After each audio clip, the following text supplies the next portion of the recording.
அடுத்து இன்னொரு அவர் ஆட்சேபனை செய்தாரு. அது என்னன்னா, ஒரு பெண்ணை பற்றிய ஒரு ஆட்சேபனை.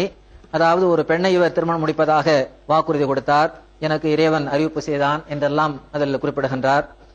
ஆனா அது முடியாம போய்விட்டது என்று அதை பற்றி சொன்னார். அதாவது ஜவ்வஜனா கஹா, நாம் அவரை உமக்கு மனமுடித்து கொடுத்தோம் என்றெல்லாம் அறிவிப்பு செய்தார். ஆயனை கமாலாத் இஸ்லாம் 365வது பக்கத்தில் இருக்கிறது என்று அதெல்லாம் பற்றி படிச்சு காமிச்சாரு. அவர் என்ன சொல்றாருன்னா, இந்த மாதிரி அவர் சொல்லும் போது பல விஷயங்களை சொன்னாரு, அதெல்லாம் நிறைவேறாமல் போய்விட்டது அப்படிங்கிறாரு. அப்ப நான் விளக்கமாக பின்னால் நான் அதை பத்தி சொல்றேன். ஆனா அதுக்கு முன்னால நான் ஒரு விஷயத்தை சொல்லிக் கொள்கின்றேன். நபிமார்களுக்கு வரக்கூடிய வஹி இரண்டு விதமாக இருக்கின்றது. அவர்களுக்கு வழங்கப்படக்கூடிய வஹி இரண்டு விதமாக இருக்கின்றது. முன்னறிவிப்புகள், குறிப்பாக முன்னறிவிப்பு சம்பந்தமான வகை இரண்டு வகையா இருக்குது. ஒன்று வாதா என்னும் வாக்குறுதி, நிச்சயமாக நாம் இதனை தருவோம் என்று அல்லாஹ் அடிச்சு சொல்லுவான், வாக்குறுதியா சொல்லுவான்.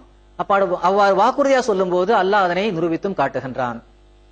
இன்னொன்று வயது என்ற எச்சரிக்கை வகையிலான முன்னறிவிப்புகள். அது எச்சரிக்கை வகையிலான முன்னறிவிப்பா இருந்தன்னா அது நிபந்தனை கொண்டதாக இருக்கும். அந்த நிபந்தனை அதில் குறிப்பிடப்பட்டிருந்தாலும் சரி, அது பகிரங்கமான முறையில் குறிப்பிடப்படாமல் இருந்தாலும் சரி, அது எச்சரிக்கை வகையிலான முன்னறிவிப்பாக இருந்தா மக்கள், சமுதாய மக்கள் இஸ்திக்ஃபார் செய்துவிட்டால் அல்லாஹ் அதனை நீக்கி விடுவான். ஹஜ்ரத் யூனுஸ் அலைஹிஸ்ஸலாம் அவர்களை பற்றி இவ்வாறு தான் வருகின்றது. அவர்கள் அல்லாஹ்விடமிருந்து வஹியை அறிவித்து இல்ஹாமை பெற்று, நீங்கள் இஸ்திக்ஃபார் செய்யவில்லை, எனவே அல்லாஹ் உங்களுக்கு அஸாபை வழங்கப் போகிறான் என்று அவர்கள் வஹி அறிவித்தார்கள். ஆனா அதுக்கு அப்புறம் அந்த சமுதாய மக்கள் மிகவும் மனமுருகி துவா செய்தார்கள் அல்லாஹ்விடம், இறைவா எங்களிடம் தவறு ஏற்பட்டு விட்டது, எங்களுடைய பாவத்தை மன்னிப்பாயாக என்று அவர்கள் பாவ மன்னிப்பு கேட்டதாக வருகிறது குர்ஆனில். அதுக்கு பிறகு அல்லாஹ் என்ன பண்ணிட்டான்னா அந்த வாக்குறுதியை அவன் நீக்கிவிட்டான். எனவே அவன் வாக்குறுதி சொன்னதுபடி அந்த எச்சரிக்கை வகையிலான அந்த முன்னறிவிப்பின்படி, வயது என்று அதற்கு கூறப்படும் அந்த வயதின்படி அவர்களுக்கு அல்லாஹ் அஸாபை இறக்கவில்லை. இது நம்ம குர்ஆன்ல பார்க்கிறோம். இதே மாதிரி ஹஜ்ரத் மிர்சா குலாம் அஹ்மத் அலைஹிஸ்ஸலாம் அவர்களுக்கும் இந்த முன்னறிவிப்பு இருக்கிறதே, இது வயது என்னும் இரண்டாவது வகையிலான முன்னறிவிப்பு, அதாவது எச்சரிக்கை வகையிலான முன்னறிவிப்பு. அல்லாஹ் ஒரு குடும்பத்தை எச்சரிப்பதற்காக, ஒரு குறிப்பிட்ட நபர்களை எச்சரிப்பதற்காக இவ்வாறு சில வாக்குறுதியை வழங்கி இருக்கின்றான். அதனுடைய நோக்கம் என்னன்னா, ஹஜ்ரத் திருமணத்துக்காக பற்றி அந்த திருமணம் சம்பந்தமான அந்த வகி வருது இல்லையா, அதுல மிர்சா அஹ்மத் பேக் என்பவர், இந்த மிர்சா அஹ்மத் பேக் என்பவர் யாருன்னா, இவர் தான் அந்த பெண்ணினுடைய தந்தை. இவர் ஹஜ்ரத் மிர்சா குலாம் அஹ்மத் அலைஹிஸ்ஸலாம் அவருடைய உறவினர் தான், ஒரு உறவினராக இருந்தார். ஆனா இஸ்லாத்துக்கு மிக பெரும் எதிரியாகவும் இருந்தார். இன்னும் சொல்ல போனா ஒரு நாத்திகராகவே இருந்தார். அல்லாஹ்வின் மீது இவருக்கு ஒரு நம்பிக்கை இல்லாத அளவுக்கு இருந்தது. ரசூல் ஸல்லல்லாஹு அலைஹி வஸல்லம் அவர்களை திட்டக்கூடிய அளவு கூட இருந்தாரு. எனவே இவரே கேட்டாரு, எனக்கு ஒரு அடையாளம் வேணும், நீங்க தான் இறைவன் பரமந்து வந்திருக்கீங்கன்னா ஒரு அடையாளம் தாங்க அப்படின்னு இவராவே வழிய கேட்டார். கேட்கும் போதுதான் அவங்க ஒரு முன்னறிவிப்பு செய்யறாங்க. அது 325வது பக்கத்துல வருகின்றது. அதுல என்ன சொல்றாங்கன்னா, இந்த முன்னறிவிப்பில் 6 விஷயங்கள், வாதங்கள் உள்ளன. ஹஜ்ரத் மிர்சா குலாம் அஹ்மத் அலைஹிஸ்ஸலாம் அவர்களே அந்த முன்னறிவிப்பை சொல்லிவிட்டு சொல்றாங்க, இதில் 6 வாதங்கள் இருக்கின்றன. ஒன்று, நிக்காஹ் நடக்கும் வரை நான் உயிரோடு இருப்பேன். இவங்க என்ன சொன்னாங்கன்னா, நான் பீடிக ஒரு அறிமுகமாக சொல்லிவிடுகின்றேன். இந்த மிர்சா அஹ்மத் பேக் என்பவருக்கு ஒரு மகள் இருந்தார், முஹம்மதி பேகம் என்பவர். இந்த முஹம்மதி பேகத்தை நீர் எனக்கு மனம் முடித்து தர வேண்டும். அவ்வாறு தரவில்லை என்றால் நீர் ஒரு குறிப்பிட்ட காலத்துக்குள், 6 மாத காலத்துக்குள் நீர் மரணம் அடைந்து விடுவீர். இது அல்லாஹ் எனக்கு சொன்னா அப்படின்றாங்க. அவங்க மனம் முடித்து தர வேண்டும் என்று சொன்னுடைய நோக்கமே, இந்த பெண் நமக்கு வாழ்க்கைப்பட்டால் பிறகு அவள் மூலமாக அந்த குடும்பத்துக்கு ஒரு நல்ல ஒரு விடிவு காலம் பிறக்கலாம். ரசூல் ஸல்லல்லாஹு அலைஹி வஸல்லம் அவர்களை திட்டக்கூடிய அளவுக்கு இவர்கள் இருக்கின்றார்கள், நாத்திகத்தன்மை கொண்டவர்களாக இருக்கின்றார்கள். எனவே இதிலிருந்து அவர்களுக்கு ஒரு நல்ல ஒரு நஜாத் என்னும் ஈடேற்றம் கிடைக்கும் என்ற ஒரு நம்பிக்கையில் அவர்கள் சொன்னார்கள். பிறகு இறைவன் புறமிருந்து அவர்கள் இவ்வாறெல்லாம் வாதிட்டார்கள். அதாவது நீங்க அந்த பெண்ணை எனக்கு மனமுடித்து தரணும், அப்படி மனமுடித்து தரலன்னா நீங்க ஒரு குறிப்பிட்ட 6 மாத காலத்துக்குள் இறந்து போவீர்கள். பிறகு யார் அவரை மனமுடிப்பாரோ அவரும் இறந்து போவார். பிறகு என்னுடைய நிக்காவில் வருவார். இந்த மாதிரி பல விஷயங்களை சொன்னாங்க. அப்ப அதை அவங்க பட்டியலிட்டு சொல்லுகின்றார்கள். பிஜேயும் கூட அதை பட்டியலிட்டு சொல்றாரு. அதுல என்ன வருதுன்னா, இந்த முன்னறிவிப்பில் ஒன்றல்ல 6 வாதங்கள் இருக்கின்றன. ஒரு வாதம் மட்டும் இல்ல, 6 வாதங்கள் இருக்கின்றன. என்னெல்லாம்? நம்பர் 1, நிக்காஹ் நடக்கும் வரை நான் உயிரோடு இருப்பேன். அதாவது மிர்சா சாஹிப் அவர்கள் நிக்காஹ் நடக்கும் வரை உயிரோடு இருப்பேன், இது ஒரு வாதம். 2வது, அந்த முஹம்மதி பேகத்துக்கு நிக்காஹ் நடக்கிற வரை நான் உயிரோடு இருப்பேன், இது மிர்சா சாஹிப் உயிரோடு இருப்பதாக சொல்றாங்க. இரண்டாவது, நிக்கா நடக்கும் வரை அந்த பெண்ணின் தந்தை நிச்சயமாக உயிரோடு இருப்பார். ஏன்னா நீர் அடுத்தவங்களுக்கு நிக்கா பண்ணி கொடுத்தீங்கன்னா உங்களுடைய காலம் முடிஞ்சு போயிடும், 6 மாசத்துக்குள்ள நீங்க ஹலாக் ஆயிடுவீங்கன்னு சொன்னாங்க. அப்போ நிக்கா நடக்கும் வரை அந்த பெண்ணினுடைய தந்தையும் நிச்சயமாக உயிரோடு இருப்பாருன்னு இதுல இருந்து தெரியுது அப்படின்னாங்க. மூன்றாவது விஷயம், பிறகு நிக்காவுக்கு பிறகு பெண்ணின் தந்தை சீக்கிரம் இறந்து போய்விடுவார் அவங்க சொன்னாங்க. நாலாவது, அவருடைய கணவர் 2.5 வருடத்திற்குள் இறந்து போய்விடுவார். அவருடைய கணவர் இருக்க, அதாவது பெண்ணுடைய தந்தை இறந்து போவாரு, பிறகு யாருக்கு இவர் நிக்கா முடிச்சு கொடுப்பாரோ அந்த பெண்ணினுடைய கணவர் இருக்கின்றாரே அவரும் 2.5 வருஷத்துக்குள்ள இறந்து போயிடுவாரு. இந்த மாதிரி வருஷத்தை குறிப்பிட்டு சொல்றாங்க. இதெல்லாம் ஒரு மனிதன் சாதாரணமான முறையில இப்படி வாதம் செய்ய முடியுமா? அல்லாஹ் எனக்கு இப்படி அறிவித்தான் என்று சொல்ல முடியுமா? நாளைக்கு நம்ம உயிரோடு இருக்குமா இல்லையாங்க சொல்ல முடியாது. இன்னைக்கு நம்ம படுத்தோம்னா தூங்கினா நாளைக்கு தூங்கி எந்திக்க போறோமான்னு சொல்ல முடியாது. அப்படிப்பட்ட நேரத்துல இவர் இவ்வளவு காலமாக இருப்பார், பெண்ணை மனம் முடிக்க கொடுக்கிறவரை அவர் இருப்பார் அப்படின்றாங்க. அதுக்கப்புறம் அவர் 2.5 வருஷத்துக்குள்ள இறந்து போவாருன்றாங்க. அப்ப 2 வருஷத்துக்குள்ள அவர் இறந்தும் போகணும். இதெல்லாம் ஒரு மனிதன் சாதாரணமாக அப்படி சொல்லிட முடியாது. அடுத்து 5வது அம்சமாக அவர்கள் சொன்னது, நான் அவளை நிக்கா செய்யும் வரை அவள் உயிரோடு இருத்தல். அவர் இறந்து போயிட்டார்னா நான் அவளை நிக்கா செய்வேன், அதுவரை அவள் உயிரோடு இருப்பாரு. 6, கடைசியில் அவள் விதவையாகி எல்லா எதிர்ப்புகள் இருந்தாலும் எனது நிக்காவிற்குள் வருவார். இவ்வாறு அந்த முன்னறிவிப்பில் 6 அம்சங்கள் இருப்பதாக ஹஜரத் இமாம் மஹதி அலைஹிஸ்ஸலாத்து வஸ்ஸலாம், ஹஜரத் மிர்சா குலாம் அஹமது அலைஹிஸ்ஸலாம் அவர்கள் சொன்னார்கள். அப்ப நிக்காஹ் 7 ஏப்ரல் 1892 நடந்துச்சு. இது 88 அவங்க அறிவிச்சாங்க. அப்போ 92 இது நடக்குது. நிக்கா நடந்த 6 மாதத்திற்குள் அந்த நிக்கா அவர் யாருக்கு மனமுடித்து கொடுக்கிறாருன்னா அந்த பெண்ணினுடைய தந்தை அஹமது பேக் என்பவர் இன்னொரு ஆளுக்கு மனமுடித்து கொடுக்கிறார். அப்ப யாருக்கு மனமுடித்து கொடுக்கிறாரோ கொடுத்ததுக்கு அப்புறம் அவர் 6 மாதத்துக்குள்ளே இறந்து போயிடுறாரு. இவங்க சொன்னது 6 மாதம் இல்ல 3 வருடத்துக்குள்ள அவர் இறந்து போவார்னு சொன்னாரு. எனவே நிக்கா இல்ஹாம்ல என்ன வருதுன்னா அந்த பெண்ணினுடைய தந்தை 3 வருடத்திற்குள் இறந்து போவார். நான் 6 மாசம் முதல்ல சொன்னேன், தவறாக சொல்லியிருக்கிறேன். 3 வருடத்திற்குள் இறந்து போவார் என்று வருது. அப்ப 3 வருடம் என்று இல்ஹாம்ல இருக்குது. ஆனா இந்த மனிதர் அடுத்தவர் சொன்ன உடனே, அடுத்தவர் நிக்கா நடத்தி கொடுத்த உடனே 6 மாசத்திலே அவர் இறந்து போயிடுறார்.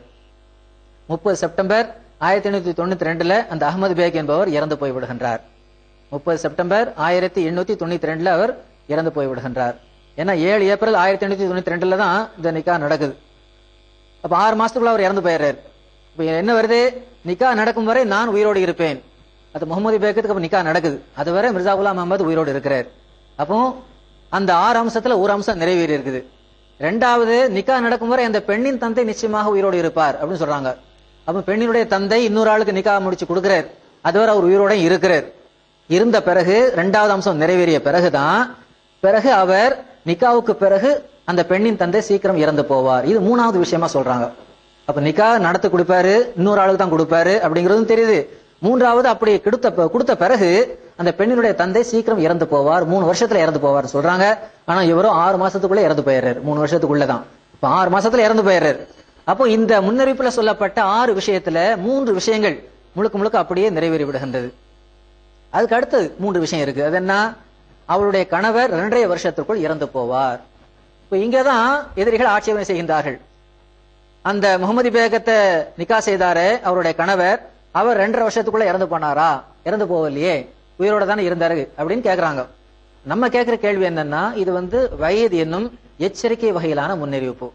எச்சரிக்கை வகையிலான முன்னறிவிப்பாக இருந்தா நம்ம ஏற்கனவே சொல்லி இருக்கிறோம், ஒருவர் தௌபா செய்தன்னா அந்த முன்னறிவிப்பை அல்லாஹ் நீக்கி விடுகின்றான். இது திருக்குர்ஆன்ல நம்ம பார்க்கிறோம். யூனுஸ் அலைஹிஸ்ஸலாம் அவருடைய சமுதாயத்தில் அப்படிதான் நடந்திருக்கிறது. யூனுஸ் அலைஹிஸ்ஸலாம் அவர்கள் தன்னுடைய சமுதாயத்திற்கு இந்த மாதிரி ஹலாக்கு ஏற்படும் என்று அவர் அறிவிப்பு செய்தார்.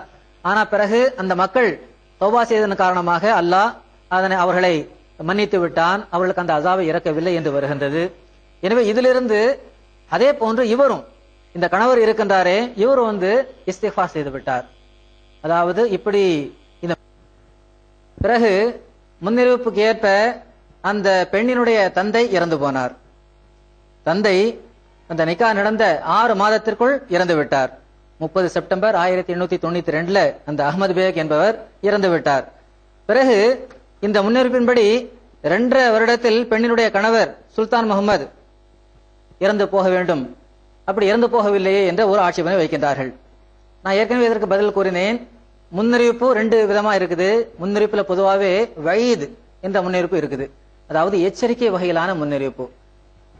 எனவே அந்த எச்சரிக்கை வகையிலான முன்னறிவிப்பு அதுல தௌபா செய்தால் அது நீங்கி விடுகின்றது. தௌபா செய்தால் என்ற அந்த வார்த்தை நேரடியான முறையில் அதுல இருந்தாலும் சரி இல்லாட்டாலும் சரி அதுக்கு அர்த்தம் அதான். இது குர்ஆன்ல நம்ம பார்க்கின்றோம். உதாரணமாக யூனுஸ் நபியினுடைய அந்த சமுதாயத்தை பற்றி நான் சொல்லியிருந்தேன். அதுல அல்லாஹ் எந்த விதமான எச்சரிக்கை அந்த நிபந்தனையும் அவன் வைக்கல.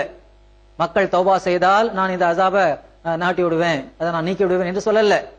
அந்த எச்சரிக்கை அந்த நிபந்தனை அதில் இல்லாவிட்டாலும் கூட அல்லாஹ் அவர்கள் தௌபா செய்த பிறகு அப்படி அவன் அதனை அந்த அஸாபை நீக்கிவிட்டான். இது வெளிப்படையான முறையில் அந்த கண்டிஷன் இருந்தாலும் நிபந்தனை இருந்தாலும் இல்லாவிட்டாலும் எச்சரிக்கை வகையிலான முன்னறிவிப்புல மக்கள் தௌபா செய்து விட்டால் அது நீங்கிவிடும் என்பதை இது காட்டுகின்றது. இதே போன்று அந்த முகமது பேகம்னுடைய கணவர் மிர்சா சுல்தான் முகமது என்பவர் அவர் தௌபா செய்து விட்டார். தௌபா செய்ததற்கான ஆதாரம் வரலாற்றில் இடம்பெற்றிருக்கின்றது. அதை அவ்வப்போது நாங்கள் எடுத்து வைக்கின்றோம். பாருங்க, மிர்சா சுல்தான் முகமது என்பவர் முகமது பேகத்தை மணந்த அந்த கணவர் அவர் கூறுகின்றார். பாருங்க, எனது மாமனார் மிர்சா அஹமது பேக் சாஹிப், யாரை பற்றி ஹஜரத் மிர்சா குலாம் முஹம்மது அலைஹிஸ்ஸலாம் அவர்கள் சொன்னார்களோ அடுத்த ஆளுக்கு இவர் இந்த பெண்ணை மணமுடித்து கொடுத்தார், அவர் இறந்து போவார்னு. அது மாதிரி அவர் 6 மாசத்துக்குள்ள இறந்து போயிட்டாரு. அவரை பற்றி தான் சொல்றாங்க, எனது மாமனார் மிர்சா அஹமது பேக் சாஹிப் உண்மையிலேயே முன்னறிவிப்புக்கு ஏற்ப இறந்து விட்டார். இது யார் சொல்றா? அந்த முகமது பேகத்தை திருமணம் முடித்துக் கொண்ட அந்த கணவர் கூறுகின்றார். முகமது பேகத்தினுடைய அந்த தந்தை மிர்சா அஹமது பேக் என்பவர் முன்னறிவிப்புக்கு ஏற்ப இறந்து விட்டார் என்பதை அன்றைய காலத்துல அவர் ஒத்துக்கிறார். பின்னால் உள்ள மக்கள் தான் கூக்குரல் இடுகின்றார்களே தவிர அந்த காலத்துல மக்கள் அந்த முன்னறிவிப்பினுடைய நிகழ்ச்சியை பார்த்தவர்கள், அதனுடைய நிபந்தனைகள்லாம் நல்ல முறையில புரிந்தவர்கள். அவர்கள் குர்ஆனின் அடிப்படையில் அவங்க அந்த நிபந்தனை பார்த்திருக்காங்க. இதுல இருந்து என்ன தெரியுதுன்னா, திருக்குர்ஆனின் அடிப்படையில் திருக்குர்ஆனுடைய அளவுகோலின்படி இந்த முன்னறிவிப்பை அவர்கள் பார்த்திருக்கின்றார்கள். எனவேதான் இது நிபந்தனைக்கு உட்பட்டது எனவே என்று நினைத்து அவர்கள் அதனை உணர்ந்து கொண்டார்கள். கூறுகின்றார்கள், மிர்சா சுல்தான் முகமது என்பவர், எனது மாமனார் மிர்சா அஹமது பேக் சாஹிப் உண்மையிலேயே முன்னறிவிப்புக்கு ஏற்ப இறந்து விட்டார். ஆனால் அல்லாஹ் தாயா இறக்கல அப்படிங்கறத பற்றி அவரே சொல்றாரு. அதுக்கு பதில், ஆனால் அல்லாஹ் கஃபூருர் ரஹீம் ஆவான், மன்னிக்கக்கூடியவனும் மீண்டும் மீண்டும் கருணை செய்பவனும் ஆவான். அவன் மற்ற அடியார்களின் துவாவையும் கேட்கின்றான், கருணை செய்கின்றான். இவ்வாறு அவர் சொன்ன அந்த கடிதத்தினுடைய நகல் கூட இன்றைக்கு வரை அஹ்மதியா ஜமாத்தினுடைய வரலாற்றில் இருக்கின்றது. யாருக்கு வேணுமோ அந்த கடிதத்தை கூட பார்க்கலாம். கடிதத்தினுடைய காப்பி இருக்கின்றது. இப்ப இந்த அளவுக்கு அவர் கைப்பட எழுதின அந்த கடிதத்தினுடைய காப்பி இருக்குது. அதை நம்ம ஒவ்வொரு தடவையும் ஒவ்வொரு கூட்டத்திலையும் சொல்றோம். இது இவங்க புதுசா ஒண்ணும் இல்லை. இன்னொரு விஷயத்தை நான் சொல்லிக்கிறேன். இந்த பிஜே எடுத்து வச்சிருக்கிறாரு, இது எல்லாமே இவருடைய சொந்த கண்டுபிடிப்பெல்லாம் கிடையாது. இவரே சொன்னார் கோவை விவாதத்துல. என்ன சொன்னார்னா, ஏறக்குறைய ஒரு 300 ஆட்சேபனைகளை மக்கள் எடுத்து வைத்தார்கள். நாங்க அங்கெல்லாம் திரிஞ்சு அலைஞ்சு நாங்க கண்டெடுத்தோம். மக்கள் எங்களுக்கு சொன்னாங்க. மத்தவங்க இவங்கள்ட்ட சொன்னதுதானா 300 ஆட்சேபனைகள். அப்ப இவர் நேரடியா ஒண்ணும் பார்க்கலங்கிறது தெரியுது. இந்த 300 ஆட்சேபனையில இருந்து நாங்கள் வடிகட்டி எடுத்து சில ஆட்சேபனை மட்டும் தான் மக்களுக்கு வச்சோம். அப்போ இவருடைய சொந்த அறிவினால இதை எடுக்கலங்கிறது தெரியுது. இவரே ஒத்துக்கிட்டார். அந்த கோவை விவாதத்துல எடுத்து பார்த்தா தெரியும், 300 ஆட்சேபனையில இருந்து நாங்க வடிகட்டி எடுத்தோம் அப்படிங்கிறாரு. அப்ப மத்த மக்கள்கிட்ட இருந்து இவர் வாங்கியிருக்கிறாரு. மற்ற அஹ்மதியத்தினுடைய எதிரிகள் என்ன ஆட்சேபனை எடுத்து வைத்தார்களோ அதை அப்படியே தூக்கி இவர் வைத்திருக்கிறாருங்கிறது தெரியுதே தவிர இவராட்டு சுய புத்தியினால இதை அவர் உணரவில்லை என்பதை நாம் இதிலிருந்து தெரிந்து கொள்ளலாம். இந்த அடிப்படையில் அவர் அப்படியே எடுத்து வச்சிருக்கிறார். அந்த காலத்துல இதே மாதிரி தான் மக்கள் எடுத்து வச்சாங்க. அதுக்கு அவங்களுக்கு இதை தான் நாங்கள் பதிலாகவும் சொன்னோம். நீங்க தானப்பா இதை பத்தி பேசிட்டு இருக்கீங்க. ஆனா மிர்சா அஹமது பேக் என்பவர் இறந்து விட்டார். முன்னறிவிப்புக்கு ஏற்ப அவர் இறந்து விட்டார். அப்ப அவரு நிக்கார் நடத்தி கொடுக்கணும், நடத்தி கொடுக்கிறவர் அவர் உயிரோடு இருக்கணும்னு சொன்னாங்க. அந்த முன்னறிவிப்போட அந்த விஷயம் நிறைவேறி விட்டது. பிறகு அவர் இறந்து விட்டார், இறந்து போனதும் நிறைவேறிருக்குது. அவர் உயிரோடு இருப்பாருங்கிறது நிறைவேறிருக்கிறது. அவர் இன்னொரு ஆள் கல்யாணம் முடிப்பார் அப்படிங்கறதும் நிறைவேறி இருக்கிறது. கல்யாணம் முடிச்சதுக்கு அப்புறம் அந்த கல்யாணம் முடிச்சவரை அவர் தான் என்ன பண்றாரு, தௌபா செய்யறாரு மிர்சா சுல்தான் முகமது என்பவர். எனவே அவர்களும் அதை ஒத்துக்கிட்டாங்க. பின்னால் இருந்து நீங்க இவ்வாறு கூக்குரல் இடுவதில் என்ன அர்த்தம் இருக்கிறது என்று நாங்கள் கேட்கின்றோம். இதைத்தான் அந்த இடத்துல நாங்க கேட்டோம்.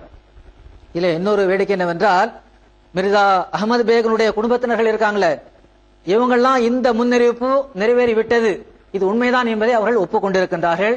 அவர்களெல்லாம் இன்றைக்கு அஹ்மதியா முஸ்லிம் ஜமாத்தில் இருக்கின்றார்கள். அவர்களெல்லாம் அன்றைக்கே அஹ்மதியா ஜமாத்தில் இணைந்து விட்டார்கள். அவர்கள் மிர்சா குலாம் முஹம்மது அலைஹிஸ்ஸலாம் அவர்களை உண்மையாளர் என்று ஒப்புக்கொண்டு விட்டார்கள். பின்னாலிருந்து இவங்க தான் கூக்குரல் இடுகின்றார்களே தவிர மற்றபடி அந்த குடும்பத்தை சார்ந்தவர்கள் இந்த முன்னறிவிப்பு உண்மையிலேயே அவர்கள் சொன்னபடி நிறைவேறி விட்டது என்பதை ஒப்புக்கொண்டார்கள். யாரெல்லாம் அவருடைய குடும்பத்துல இந்த அஹ்மதியா முஸ்லிம் ஜமாத்தில் இணைந்திருக்கிறார்கள், மிர்சா குலாம் முஹம்மது அலைஹிஸ்ஸலாம் அவர்களை உண்மையாளர் என்பதை ஒப்புக்கொண்டிருக்கிறார்கள், பையத் செய்திருக்கிறார்கள் என்பதை பற்றி நான் படித்து காட்டுகின்றேன்.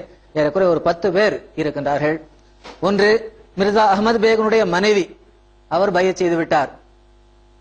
ஹஜரத் மிர்சா குலாம் அஹமது அலி இஸ்லாம் அவர்கள் சொன்னபடி என்னுடைய கணவர் மரணமடைந்து விட்டார் என்று அவருடைய மனைவி ஒப்புக்கொண்டிருக்கின்றார். மிர்சா அஹமது பேகனுடைய மனைவி. அடுத்து மிர்சா அஹமது பேகனுடைய மகன் மிர்சா முகமது பேக் அவரும் ஒப்புக்கொண்டு விட்டார். புரியுதுங்களா? இவரும் பையத் செய்து அஹ்மதியா முஸ்லிம் ஜமாத்தில் இணைந்து விட்டார். அடுத்து மிர்சா அஹமது பேக் அவருடைய மகள் இனாயத் பேகம் அவரும் ஒப்புக்கொண்டு விட்டார்.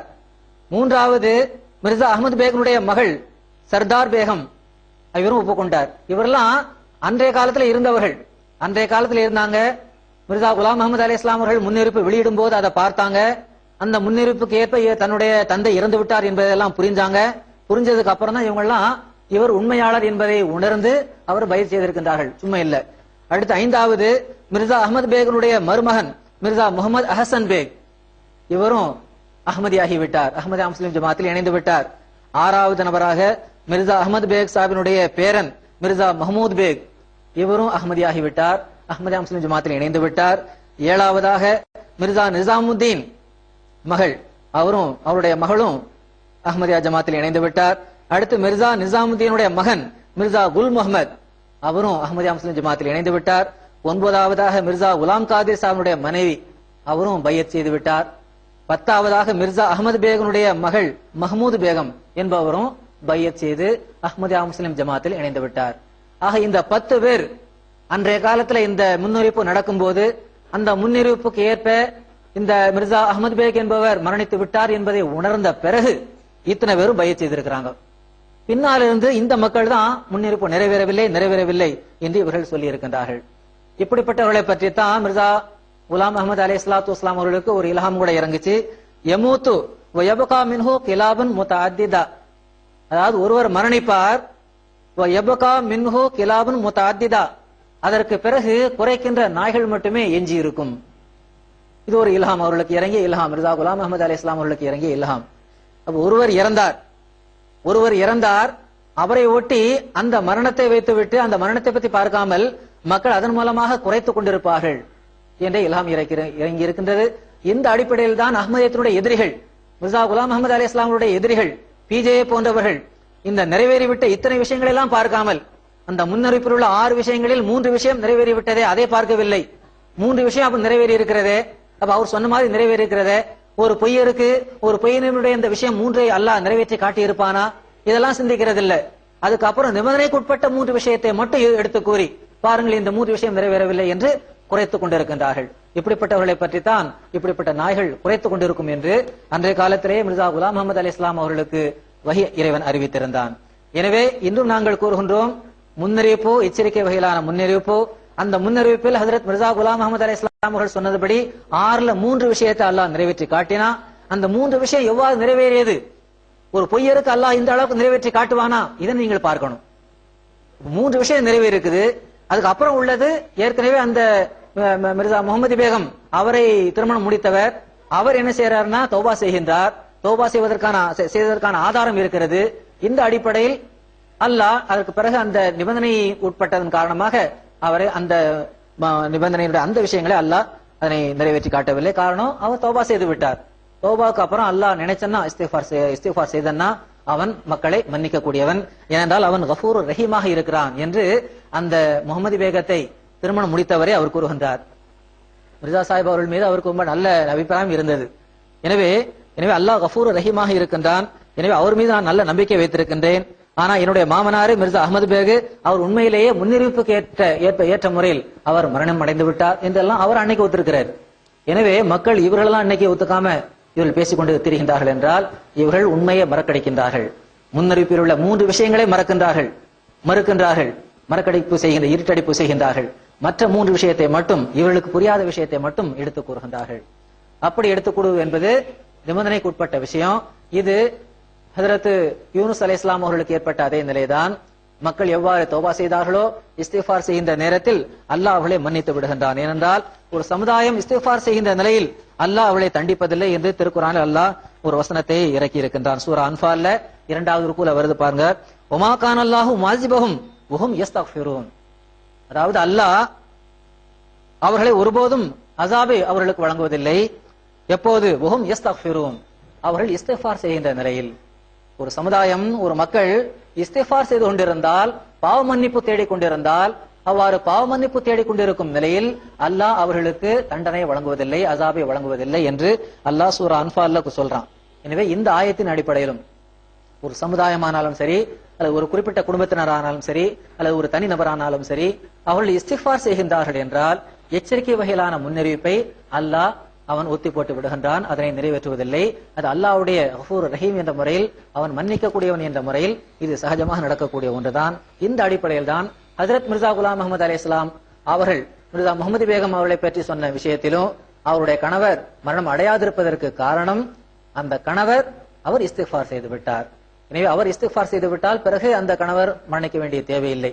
அந்த கணவர் மரணிக்கவில்லை என்றால் பிறகு அந்த முகமது பேகம் இன்னொருவருக்கு வாழ்க்கைப்பட வேண்டிய தேவையும் இல்லை. அது இஸ்லாமிய சட்டத்திற்கு புறம்பானதாகும். எனவே அதற்கு பிறகுள்ள அந்த விஷயங்கள் அதனால் தான் நிறைவேறவில்லை. அது உண்மைக்கு புறம்பானதாக ஆகாது, பொய்யாக ஆகாது, அது நிபந்தனைக்கு உட்பட்டதாக இருப்பதனால் அது அவ்வாறுதான் நிகழும். இவ்வாறு இதற்கு முந்தைய நபிமார்களுடைய காலகட்டத்திலும் நடந்திருக்கிறது. எனவே இதனை நீங்கள் பொய்ப்படுத்துகின்றீர்கள் என்றால், இதன் மூலமாக இதனை வைத்து நீங்கள் மிர்சா சாஹிப் அவர்களை பொய்யர் என்று நீங்கள் நிரூபிக்க முயல்கின்றீர்கள் என்றால், பிறகு யூனுஸ் அலைஹிஸ்ஸலாம் அவருடைய சம்பவத்தையும் நீங்கள் பொய் என்று நிரூபிக்க வேண்டியது வரும். ஹஜ்ரத் யூனுஸ் அலைஹிஸ்ஸலாம் அவர்களும் இவ்வாறு என்னுடைய சமுதாயம் அழிவுக்குள்ளாக போகிறது என்று அவர்கள் முன்னறிப்பு செய்து விட்டார்கள். ஆனால் இஸ்திக்ஃபார் செய்து கொண்டிருந்தால், பாவ மன்னிப்பு தேடிக் கொண்டிருந்தால், அவ்வாறு பாவ மன்னிப்பு தேடிக் கொண்டிருக்கும் நிலையில் அல்லாஹ் அவர்களுக்கு தண்டனை வழங்குவதில்லை, அசாபை வழங்குவதில்லை என்று அல்லாஹ் சூரா அன்ஃபால்ல சொல்றான். எனவே இந்த ஆயத்தின் அடிப்படையிலும் ஒரு சமுதாயமானாலும் சரி, அல்லது ஒரு குறிப்பிட்ட குடும்பத்தினரானாலும் சரி, அல்லது ஒரு தனி நபரானாலும் சரி, அவர்கள் இஸ்திக்ஃபார் செய்கின்றார்கள் என்றால் எச்சரிக்கை வகையிலான முன்னறிவிப்பை அல்லாஹ் அவன் ஒத்தி போட்டு விடுகின்றான், அதனை நிறைவேற்றுவதில்லை. அது அல்லாஹ்வுடைய கஃபூர் ரஹீம் என்ற முறையில், அவன் மன்னிக்கக்கூடியவன் என்ற முறையில் இது சகஜமாக நடக்கக்கூடிய ஒன்றுதான். இந்த அடிப்படையில் தான் ஹஜ்ரத் மிர்சா குலாம் முஹம்மது அலைஹிஸ்ஸலாம் அவர்கள் மிர்சா முஹம்மது பேகம் அவர்களை பற்றி சொன்ன விஷயத்திலும், அவருடைய கணவர் மரணம் அடையாதிருப்பதற்கு காரணம் அந்த கணவர் அவர் இஸ்திக்ஃபார் செய்து விட்டார். எனவே அவர் இஸ்திக்ஃபார் செய்து விட்டால் பிறகு அந்த கணவர் மரணிக்க வேண்டிய தேவையில்லை. அந்த கணவர் மரணிக்கவில்லை என்றால் பிறகு அந்த முகமது பேகம் இன்னொருவருக்கு வாழ்க்கைப்பட வேண்டிய தேவையும் இல்லை. அது இஸ்லாமிய சட்டத்திற்கு புறம்பானதாகும். எனவே அதற்கு பிறகுள்ள அந்த விஷயங்கள் அதனால் தான் நிறைவேறவில்லை. அது உண்மைக்கு புறம்பானதாக ஆகாது, பொய்யாக ஆகாது, அது நிபந்தனைக்கு உட்பட்டதாக இருப்பதனால் அது அவ்வாறுதான் நிகழும். இவ்வாறு இதற்கு முந்தைய நபிமார்களுடைய காலகட்டத்திலும் நடந்திருக்கிறது. எனவே இதனை நீங்கள் பொய்ப்படுத்துகின்றீர்கள் என்றால், இதன் மூலமாக இதனை வைத்து நீங்கள் மிர்சா சாஹிப் அவர்களை பொய்யர் என்று நீங்கள் நிரூபிக்க முயல்கின்றீர்கள் என்றால், பிறகு யூனுஸ் அலைஹிஸ்ஸலாம் அவருடைய சம்பவத்தையும் நீங்கள் பொய் என்று நிரூபிக்க வேண்டியது வரும். ஹஜ்ரத் யூனுஸ் அலைஹிஸ்ஸலாம் அவர்களும் இவ்வாறு என்னுடைய சமுதாயம் அழிவுக்குள்ளாக போகிறது என்று அவர்கள் முன்னறிப்பு செய்து விட்டார்கள். ஆனால் அவருடைய சமுதாயம் அழிவுக்கு உள்ளாகவில்லை. இந்த அடிப்படையில் அவரையும் நீங்கள் பொய்யர் என்று சொல்ல வருகின்றீர்களா, பொய்யர்கள் என்று சொல்வீர்களா? அந்த அளவுக்கு எந்த மோமீன் தான் கூற துணிவார்? எனவே இதெல்லாம் நம்பிக்கை கொண்டவர்களுக்கு அழகல்ல. நம்பிக்கை கொண்டவர்கள் இவ்வாறு சொல்ல துணிய மாட்டார்கள் என்பதை நாம் திருக்குர்ஆனுடைய வசனங்களின் மூலமாக தெரிந்து கொள்கின்றோம்.